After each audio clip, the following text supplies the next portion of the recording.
banaye ono Abudu eyavuga Jaja Bini yamutwala ekawempe Jaja Bini teyadda paka kufa. Jaja Bini yali mukwano gwange. Naye kyali wange nnyo. Era ebisinga yabikolanga yambuliranga. Jaja Bini. Katale ko gye wamutwala gye bamwokyeza yo yayita kunyumiriza. Teyakugamba kyagenda kukolayo. Nze yangamba yasooka kuŋŋamba emisana nti agenda kukola.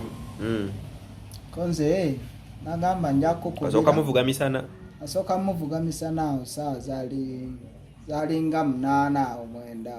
Wamujja wangu mutwalo muvuga? Namujja wano wenyini. Wano wenyini ku Salon ya Joshi. Mujja. Tugenda agamba nina ebintu byenjagala naye simanyi we biri. Aye nangamba bisangibwa wa mu katale. Kati nze nemulekayo mu katale nangamba nja kukubira okole ki? Ontwale. Engamba kale obudde ne bugenda awo nze n'enzira mu byange n'engenda okukola. Kati wezawera ssaawa 3. Abudu oze kusala nviiri sokodde mukyogedde ogambye otya? Njagala nkole nnyo nfune ssente kubanga njagala nnyo amasappe. Yanzimba ennyumba yange nga ina compound nga nnene nga neebaka wali eri nga kwegamba nga nfuna buwala oba abakazi nga bampeeweeta nzenna nga bankolako ku masaagi n'owulira emirembe. Manyi webanga bakusikulabinga gwomanyi emirembe egibeerawo oba owulira bulungi. Oso obanga olinamu n'okusumagiro bagenda n'okumaliriza n'okwanga weebase ng'okubya otulo. Kikwebasa kweweta nakukola masaji kikwebasa. Emirembe owulira emirembe. Obulamu bwa ssente bunyuma era ngenda kukola nkole ssente. Ngenda kukola ssente. Njagala amasappe. Masappe ganyuma gwe. Kyekyo kwetedde okwogera ekyo Abudu? Anti ntera okusikulabinga n'owuliramu engeri gy'obeera owuliramu kyekindeetera okwogera bwenti. Naye olina kaliko ogambye muno ogamba nti nobakusikulabinga ne bakuweweeta n'otwende kutwala ne weebaka. Abamu abavubuka abasinga obwenyi nga babasikulabinga omwana nga muyisayisaako wali engalo n'omuweweeta nga ate bacyankana na bucyankalanya omwoyo gwanga gulinnya gogenda kwebaka weebase. Nedda kisinzira nti n'endowooza yo kiki ky'olowooza. Kati gwoba olowooza kikikuleetera okwebaka weebase? Kati nze mba ndowooza mirembe gye mbeera mpulira. Ate abacyankana n'obukyankalanye mu mpale bo baba balowooza ki? Kati abo ate baba balowooza birala ebyo babeerako be bateekako nyessira. Abudu okola oyinza okwagala okuzimba compound eya bbeeyi naye ate nga tokola. Kozi mukama annyime bunyimi ssente naye bw'azinsuulako engeri gye njagala okukola ninkola ninfuna ssente era ekyo kyensookerako okukola. Abatulaba ne tuline Abudu bazze wano omusala enviiri mu saluni wamaze n'agamba bamuteekako ne kascrub. Kati kascrub kano lwaki oyagadde bakukole scrub lwaki? Antera okusikulabinga era nze sisala nviiri nga sikulabinze. Lwaki oyagala okusikulabinga? Anti kafeesi kabeera kanyirira nga kagondagonda okitegeera tojja nambalabe oba olinamu embalabe zivaamu okitegeera. So si kiri kyawagala kunyumirwa kuba mbadde mmanyi oyagala bakusikulabinga onyumira obunyumizi. Kunyumirwa mu ngeri ki? Kwenyini nga kuogambe nyumira tukera oba jangu okole sigenda kumala jangu okole. Jangu okole nga Abudu watunyumiza. Jangu okole. Oba olira bulungi mwana. Ate n'okunyirira oba onyirira. Kafeesi ko tikabeeramu mbalabe. Obeera onyirira. Kati nze engeri gye nvuga booda ovuga booda. Obeerako enfuufu kati enfuufu eyo neewoona abatevaako. Yakwata nekwata ddala ku feesi. Neewoona abatevaako naye oba oyisaamu kascrub ako obeera onyirira. Naye ng'otera okunaaba gamba booda temunaaba. Nze naaba. Era nze olunaku naaba emirundi 2 ku makya n'olweggulo. Okola ate n'okola budde ki? Okola? Kati emisana ovaayo n'owummulamu n'ozuukuka n'onaaba. Olweggulo n'oddayo. Kati oba tofunye budde. Ngulo kasana ke kangi oba onaaba kujjako eri nfuufu nga ki ekikunaabya naabya kiti ogenda okukogga. Anti kati era engeri gy'obeera osiibye emusana nfuufu obeera oli mukyafu naawe oba towulira bulungi oba bawulira omubiri nga gukanyadde kitegeere. Naye ennaku zino oli wa mutawaana n'okutunda bakutaddemu akuuma togenda oli wa mutawaana oli wano mu saluni ozze ewa saluni ya Josh. Waliwo abantu abeebuuza nga simanyi oba nkuzeeko k'emabega soleza Jajja Bini we zaabanga otwabanyumizanga oba bodaboda yavuga Jajja Bini nga tebamutegeera naye londoloza bafunye chansi. Akiki oyinza okugamba abantu kwe bali bafanizi bangi bagambanga naye wa bodaboda kyo yavuga Jajja Bini paka gye yafunira ebizibu. Banaye ono Abudu yavuga Jajja Bini yamutwala e Kawempe Jajja Bini teyadda paka kufa. Jajja Bini yali mukwano gwange naye kyali wange nnyo era ebisinga yabikolanga yambuuliranga Jajja Bini. Kati ate olwo gye wamutwala eyo gye bamwokyeza yo yayita kunyumiriza teyakugamba kyagenda kukolayo. Nze yangamba yasooka kuŋŋamba emisana nti agenda kukola ko nze nagamba nja kukubira. Asooka muvuga misana? Asooka muvuga misana awo saawa zaali nga 8 awo 9. Wamujja wangu mutwalo muvuga? Namujja wano wenyini ku saluni ya Josh. Mujja tugenda agamba nina ebintu byenjagala naye simanyi we biri naye nangamba bisangibwa oba mu katale. Kati nze nimulekayo mu katale nangamba nja kukubira okole ki ontwale. Engamba kale obudde ne bugenda awo nze ninzira mu byange ningenda okukola. Kati wezawera saawa 3 ez'ekiro nankubira nangamba tiwerabira awo nja kukubira. Nemubuuza saawa mmeka nagaago tiweebaka nze nja kukubira essaawa yonna konze kale nange saa yeebaka Paul. Njagadde just bantu abatulaba bamanye nti gwe yavuga Jajja Bini n'ekirala baline tugenda kukolayoko okujjukira Jajja Bini ku YouTube channel yaffe nga weza omwezi nga gumu ne weeks ezigwayo mu ttaka. Kati emboozi eyo tugenda kufuna time ogibanyumize bulungi nnyo nga we yali kubanga gwe twakwogera nkobwogezi ntwala wa boda yamuvuga boda omuvuga nasooka kwagala ku protectinga before tulemeta taaganya kunoonyereza kwa poliisi saagala kukuleta mu kamera gwasooka naye abantu bakakasa nti nze yamuvuga era mulinde nga aweza ebbanga mu ttaka tugenda kukomo tubanyumize emboozi fule era nze namuvuga za saawa 9 za kiro Jajja Bini nimutwala era ebirala mujja bifuna tujja bibanyumiriza anytime. Njabanyumiza emboozi nga bwe yali nga bwe twatambulamu njabanyumiza. Okay, so basubscribing mubere nga mulinda story ya Jajja Bini yajira muliro n'omwala gwe bayita Patricia nga kaitesiye yabookya kazini we ne Jajja Bini muliro Abudu ono yali yavuga Jajja Bini omutwala e Kawempe gye yajira muliro ne Patricia ino wa boda we yamuvuga ne tutekateka emboozi ey'enjawulo nga tujjukira abantu bana babiri abafiira muliro tujja batonyumiriza emboozi eno.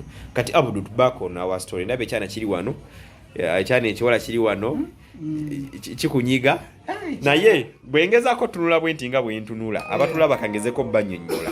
Kati Abudu ogenda kumbulya bulizi nga bwowulira ekyana kino ekikunyiga omutwe gwo n'ebiri kijitedde ddala wano mu kifuba wano Abudu owulira otya omwana enkoona ye agitedde ddala mu kifuba kye wano bagayita amabeere wano mu makkati wano. Abudu owulira otya? Mpulira zaagala alekere owulira tayagala alekere onyumirwa muli mu saluni ya Josh wano emirembe giri wano wanange atayagala kujja kusala nviiri wano ewa Josh n'okuscribinga simanyi oba alisalirawa oba alisalanga sala nviiri n'okukola ki n'okuscribinga oba bali muscribinga nga afudde bajje babasubscribinge bajje babulire emirembe giri wano. Josh alina ebyana ebiwola ne bikwatamu kamasaaja awo kutwawo oba owuliranga omwoyo gwange gulinnye tonjogeza nnyo emirembe giyinza okuyitako gire nga nkuumuzaamu nono omwana atuwulira awulira atya nga akola sooka otuwulire tulina okupromotinga no business bakasoma beere bangi abajja so tobuli omulimu guno gukoledde ebbanga kiwa newa Josh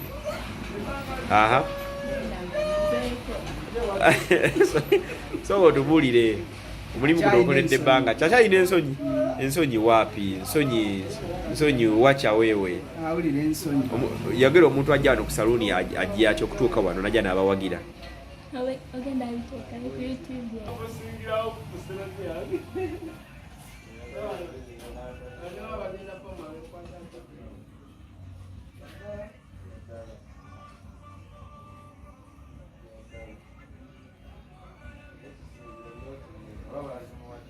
Wana akasente ko kagenda ng'osiimye. Akasente kagenda osiimye. Nga toli mugamba nti banzibye. Kagenda osiimye. Kati ekisinga okuba ekikulu gwe kikwagaza scrub ono kunyumirwa. Si kunyumirwa kokka. N'okunyumirwa nga mwekuli naye n'okunyirirako n'onyirirako. Fesi nerema okukakanyala. Tunula ng'omukadde ate ng'okyali. Okutwaliza wamu onyirira bw'onyumirwa. Awo mba nkutegeera bulungi bwana Abdu.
Akavidi ko kiriya bakakomodde wali wonna.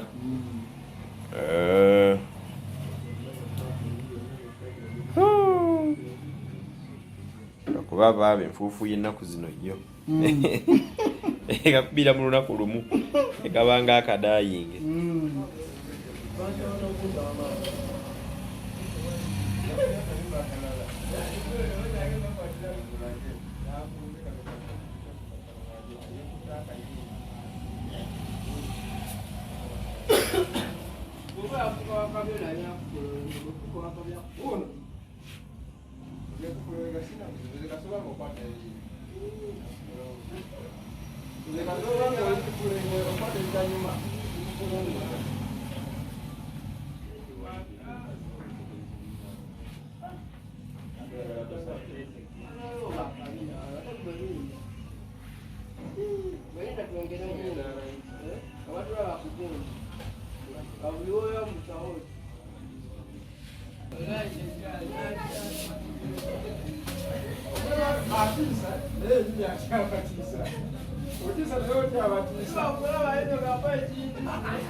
Kati Abdu kiri kiti owulira otya?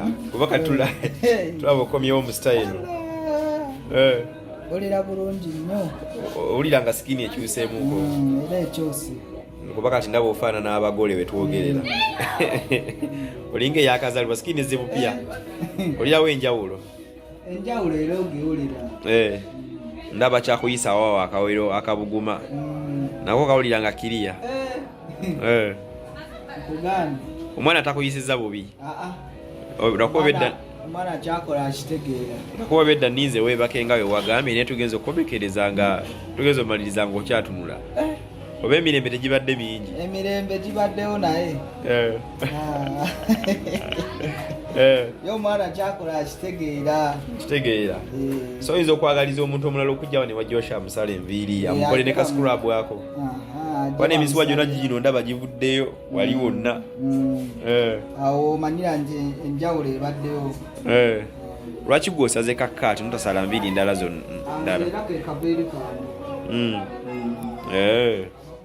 kabeere kange kensala.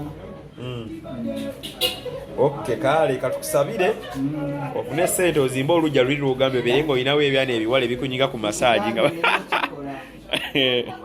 oyagala ng'olina ebyana ebiwale baka ebikunyiga ku masaaji mama w'abaana yeta kunyiganyiga keeyo oli eyo waka yo obudde bwe bubaayo obw'okunyiga naye nga njagala obudde obw'emisana obwo oba naye nga waba asobola naye asobola okyekolerako mama w'abaana naye kyensinga okwagala nga nnawo abantu nga babiri oba basatu kati nze amagezi genkuwa ekyana kyennyini ekikolako kiri singo kyoba okwata okyongere ku mama w'abaana babeere babiri webakikkiriza aye webakikkiriza nteeseza bubi tekikola tekikola yogera nga toyogera mpozi nga ye mwennyini ng'agaanye naye wabanga akkiriza buli ate nga oli sahaba katulabe kagenda oleeta kana ate kayagala okubanga ate akusiigamu kuba wakalaka oiro kenda bakaleeta tulaba ate kukagenda kuba katya kuba baaba kintu kyo kyekoze bwana Abdu Swahaba. Haya basi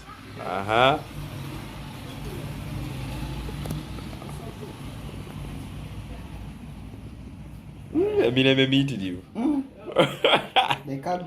kyonna kyowulya Katonda yasinga okukimanya Mukama yakiwulira yekka nange mwennyini gwe bali kikolako. Okay, kale tujja kubazanga ng'okomyewo wale n'okusala kabiri kamere gyenge kugoberera tubuli experience gyoba owulira nenge gyoba owuliramu ekintu awo kuba baba kuyoyose nange nzikiriza masha Allah. Kale nga lwate nga ŋŋaanirawa bakkiriza dda